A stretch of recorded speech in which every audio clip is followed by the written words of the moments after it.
नमस्कार, let's discuss में आपका स्वागत है। मैं हूं धीरेन्द्र और आप मेरे साथ देखना शुरू कर चुके हैं लेट्स डिस्कस का स्पेशल एपिसोड जाति का जंग जारी है। जी हां, जाति एक हकीकत है इस देश में और इस हकीकत पर 500 करोड़ रुपया खर्च करके बिहार सरकार ने मुहर लगा दिया है। जिस जाति सेंसस और जिस जाति सर्वे की होने की कवायद 2023 के जनवरी में शुरू हुई थी, वो मोटा मोटी अपने मुकाम पर है और राज्य सरकार ने उसके डेटा को जारी कर दिया है। बावजूद इसके कि सुप्रीम कोर्ट में राज्य सरकार ने हलफनामा दिया था कि हम इसके डेटा को लीक नहीं करेंगे। जारी करना और लीक करना दोनों दो चीजें हैं, लेकिन लीक होने का भी प्रमाण आ गया है। कास्ट सर्वे का रिपोर्ट सामने आया और कास्ट का कांव शुरू हो गया। कई ऐसी जातियां हैं जो अपनी संख्या कम होने पे और दूसरे की ज्यादा होने पे हतप्रभ है। यादव एक ऐसी जाति जिसकी जनसंख्या आज के 100 साल पहले 4% के आसपास थी, तब जब यूनाइटेड बिहार था। उस समय के बिहार में उड़ीसा तक का क्षेत्र था। आज यादव की आबादी 14% से ज्यादा बताई जा रही है। पांव के नीचे से जमीन खिसक गई कुशवाहा नेताओं की, जो अपना दावा करते थे कि मेरी आबादी 8% के आसपास है, उनकी आबादी 4.5% जाते जाते सिमट गई। सवर्णों की आबादी अनुमानित तौर पर 16% मानी जाती थी, इनकी आबादी समेकित तौर पर 10.56% पर समेट दी गई। मल्लाहों की आबादी दावा के अनुसार 16% था, जो अब समेकित तौर पर, मतलब उनका जो एक 23-24 जाति का क्लस्टर है, उस पूरे क्लस्टर को जोड़ दिया जाए तो भी 9% से थोड़ा ऊपर जाता हुआ दिख रहा है। उपेंद्र कुशवाहा ने बाकायदा कहा कि मेरे यहां तो कोई सर्वेयर आया ही नहीं, मैं गिनती में कहां हूं। रविशंकर प्रसाद जो भाजपा के नेता हैं, वो भी कहे कि मेरे यहां भी कोई सर्वेयर नहीं आया, मैं गिनती में कहां हूं। लेकिन उपेंद्र कुशवाहा के सवालों का जवाब देने के लिए जेडीयू के नेता नीरज कुमार सामने आए और यहीं से एक नया विवाद शुरू हुआ। नीरज कुमार ने बाकायदा क्रमांक संख्या को गिनते हुए बताया कि उपेंद्र जी, आपकी गिनती हुई है। सुनिए नीरज कुमार को। मान्यवर उपेंद्र कुशवाहा जी, जाति सर्वे की रिपोर्ट पेश करके देश में नजीर कायम हुआ है। आपने यह भी दावा किया था कि हमारी गणना नहीं हुई है, तो आपका सीरियल नंबर है 130, मकान नंबर है 079, हाउस होल्ड 1, परिवार के प्रधान माननीय उपेंद्र कुशवाहा, सदस्यों की संख्या 5, पारिवारिक क्रम संख्या 1। तो आपने यह कैसे कह दिया कि हमारे बारे में जानकारी नहीं ली गई? नीरज कुमार के इस बयान के आने के बाद बीजेपी की तरफ से मोर्चा खोला सुशील कुमार मोदी ने और राज्य सरकार को सीधे निशाने पर लिया। कहा कि डाटा लीक कैसे हुआ, जदयू के नेताओं के पास किसी भी व्यक्ति की व्यक्तिगत जानकारी कैसे लीक हो गई। वो व्यक्ति कोई भी जदयू का नेता क्रमांक संख्या के साथ किसी व्यक्ति के बारे में कैसे बता रहा है। राज्य सरकार चुप्पी साधे हुए है, इसलिए कि राज्य सरकार ने सुप्रीम कोर्ट में हलफनामा दिया था कि किसी की भी व्यक्तिगत जानकारी लीक नहीं की जाएगी, लेकिन अब प्रमाणित हो चुका कि व्यक्तिगत जानकारी लीक की गई है। ये एक अलग विषय है। कानूनी रूप से इस पर विवाद शुरू होगा और कुछ लोग कोर्ट की शरण में जाने का मन बना चुके हैं। हम आ रहे हैं राजनीतिक मसले पर। सर्वे रिपोर्ट जारी हुआ। लालू प्रसाद यादव ने कहा, जिसकी जितनी भागीदारी उसकी उतनी हिस्सेदारी। लालू प्रसाद यादव के कहते ही इस नारा को सबसे पहले कैच किया राहुल गांधी ने। राहुल गांधी ने भी कहा, जिसकी जितनी भागीदारी उसकी उतनी हिस्सेदारी। जिम्मेदारी की बात कोई नहीं कर रहा है।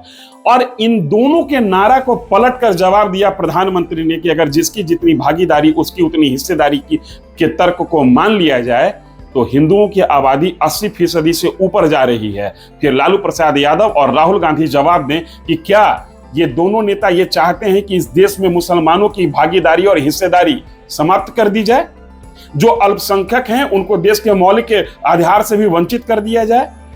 ये एक बड़ा प्रश्न खड़ा हो रहा है। इसलिए खड़ा हो रहा है कि जो कास्ट सेंसस की रिपोर्ट आई है उसको अलग अलग ब्लॉक में देखा जा रहा है। जैसे सवर्णों का अलग ब्लॉक, मुसलमानों का अलग ब्लॉक, ओबीसी का अलग ब्लॉक और ईबीसी का अलग ब्लॉक, एससी एसटी का अलग ब्लॉक। अब इस ब्लॉक के आधार पर भी राजनीति शुरू हो गई। एक खंड जो कि अति पिछड़ों का है, उसकी आबादी 33% जा रही है। अब अति पिछड़ों के बीच से यह मांग उठनी शुरू हो गई कि जब पिछड़ों में सबसे बड़ी आबादी हमारी है, तो फिर कब तक लालू प्रसाद यादव और नीतीश कुमार सत्ता की कुर्सी पर बैठे रहेंगे और हम लोग टकटकी लगाकर देखते रहेंगे। मांग हो रही है कि अब लालू जी अपने लिए और अपने परिवार के लिए कुर्सी का मोह छोड़ दीजिए। अब वास्तव में वक्त आ गया है कि पिछड़ा का नारा नहीं, पिछड़े के बेटा को मौका दिया जाए। और अभी यह मांग चल ही रहा था, यह मांग अभी परवान चढ़ता तब तक जीतन राम मांझी मैदान में कूद पड़े और उनका कहना था कि 17% आबादी दलितों की है, शेड्यूल कास्ट की है, इसलिए कुर्सी पर पहला अधिकार हमारा बनता है। कुछ लोग ये कह रहे हैं कि अगर इन ब्लॉक में ही देखा जाए तो शेड्यूल कास्ट से मुस्लिम, उसके बाद ही किसी का कुर्सी पर अधिकार बनता हुआ दिख रहा है। ये परेशानी किसी और की नहीं है, ये परेशानी निजी तौर पर लालू प्रसाद यादव की पार्टी और नीतीश कुमार की है। अभी तक कोई भी भागीदारी की बात कर रहा है, हिस्सेदारी की बात कर रहा है, जिम्मेदारी की बात नहीं कर रहा है। लेकिन एक बड़ा सवाल खड़ा होता है उन जिम्मेदार नागरिकों की तरफ से जिसने 1980 के दशक में दिए गए उस नारा को आत्मसात किया और उस नारा के साथ चला कि हम दो हमारे दो। देश के लिए पॉपुलेशन सबसे बड़ी समस्या है। इस समस्या को 1980 में आइडेंटिफाई करके यह नारा बुलंद किया गया कि जनसंख्या कंट्रोल किया जाए। फिर सरकार के उस नारे के साथ जीने वाले व्यक्ति आज ठगा हुआ महसूस कर रहे हैं और उनके लिए शासन के पास क्या जवाब है? कोई जवाब नहीं है आपके पास। संविधान के उन छुपे हुए प्रावधानों पर आप क्या कहिएगा जहां कहा गया था कि इस देश को अब कास्टलेस, जाति रहित समाज के रूप में गढ़ना है। लेकिन आजादी के 76 साल के बाद भी अगर जो आजादी की सुई वही, राजनीति की सुई वहीं पर जाके अटक रही है जिसको जाति कहते हैं, तो फिर जाति रहित समाज की कल्पना एक छलावा नहीं तो और क्या है? ये एक बड़ा प्रश्न है। खैर, इन प्रश्नों का जवाब अलग अलग मंच मोर्चे पर टटोला जाएगा। हम फिर घूम के आते हैं राजनीति के उस समीकरण पर जिस समीकरण के आधार पर आगे राजनीति गढ़ी जाएगी। बड़े अरमान के साथ लालू प्रसाद यादव और नीतीश कुमार ने इस कास्ट सर्वे को करवाया था। उम्मीद थी उनकी कि कास्ट सर्वे रिपोर्ट आने के बाद एक बार फिर से पिछड़ों की राजनीति को गर्म किया जाएगा और पिछड़ों दलितों की राजनीति के आधार पर ही हम सत्ता में वापस आएंगे। लेकिन अब सवाल इन्हीं पर खड़ा होने लगा कि आपकी संख्या जब 2% है, फिर आप कैसे कुर्सी पर काबिज हैं? जिसकी संख्या 6%, 8% और समेकित रूप से जिसकी संख्या 30% से ऊपर है, वो कुर्सी से कब तक वंचित रहेगा? बीजेपी ने इशारा किया है कि हम रोहिणी कमीशन की रिपोर्ट को जारी करेंगे।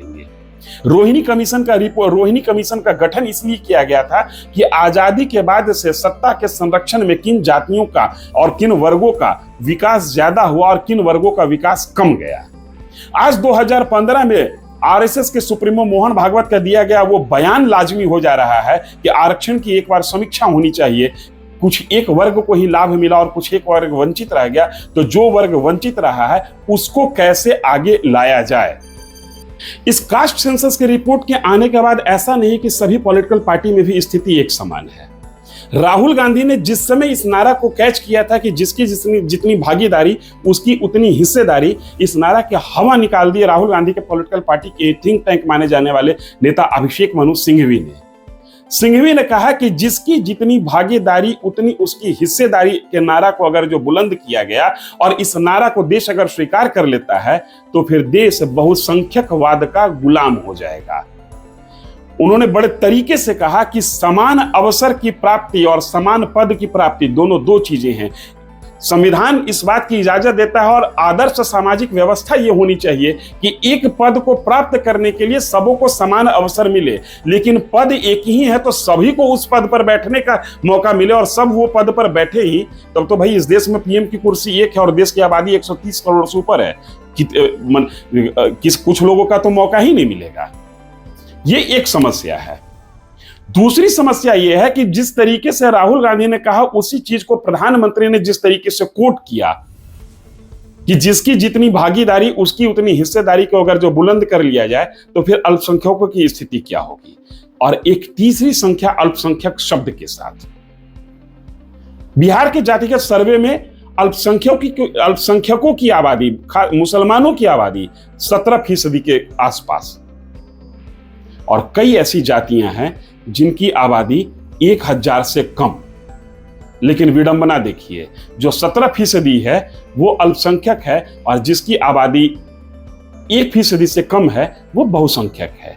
जिसकी समेकित आबादी, फॉरवर्ड को एक ब्लॉक माना गया, सवर्णों की पूरी आबादी 10.56%, फिर भी आप बहुसंख्यक गिने जाएंगे, और मुसलमानों की समेकित आबादी 17%, फिर भी वो अल्पसंख्यक गिने जाएंगे। इसलिए इस जाति सर्वे के रिपोर्ट के आने के बाद राजनीति इस जाति की जलेबी को कितना खाएगी ये तो वक्त तय करेगा। लेकिन इस जलेबी में जितने मोड़ आ गए, जितना घुमाव आ गया, ये सर्वे रिपोर्ट, जातिगत सर्वे रिपोर्ट अब जातिगत जंजाल बन चुका है। और इस जंजाल से सबसे बड़ी समस्या किसी को होगी तो वो होंगे लालू प्रसाद यादव और नीतीश कुमार। हमारे इस वीडियो में इतना ही। अगर वीडियो पसंद आए तो लाइक, सब्सक्राइब और बेल बजाना न भूलें। धन्यवाद।